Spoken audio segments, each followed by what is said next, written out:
Hello दोस्तों, नमस्कार। अपने यूट्यूब चैनल पे सब भाई बहन को प्रणाम करती हूँ। हमारे यूट्यूब फैमिली को हमारे तरफ से जय श्री राम, जय सिया राम।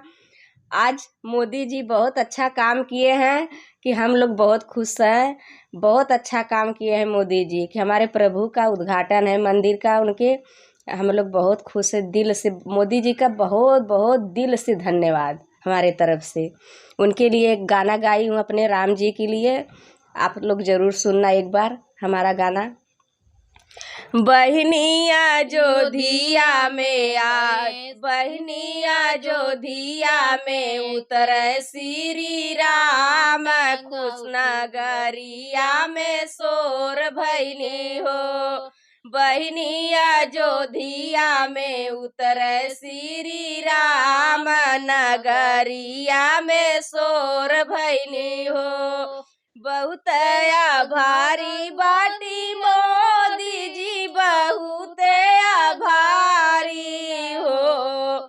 बहुत आभारी बाटी मोदी जी, बहुत आभारी हो। हे मोदी तोहरे चलते आइल खुशियालिया, नगरिया में शोर भैनी हो। हे मोदी तोहरे चलते आइल खुशियालिया, नगरिया में शोर भैनी हो। हमरे प्रभु जी जब आई नगरिया में शोर भइल हो।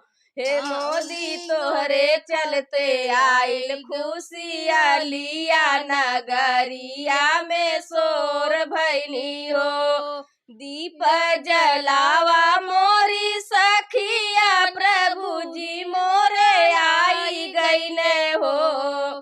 दीप जलावा मोरे सखिया, खुशी जी खुशी का दिन आई गईले हो। हे बलका गलिया में फोरा पटकवा, प्रभु जी मोरे आई गईले हो। हे बलका गलिया में फोरा पटकवा, प्रभु जी मोरे आई गईले हो।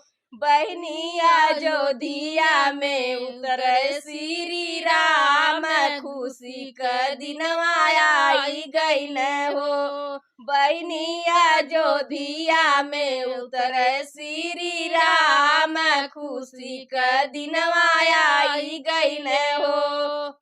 एक बार प्रेम से बोलो जय श्री राम, जय सिया राम।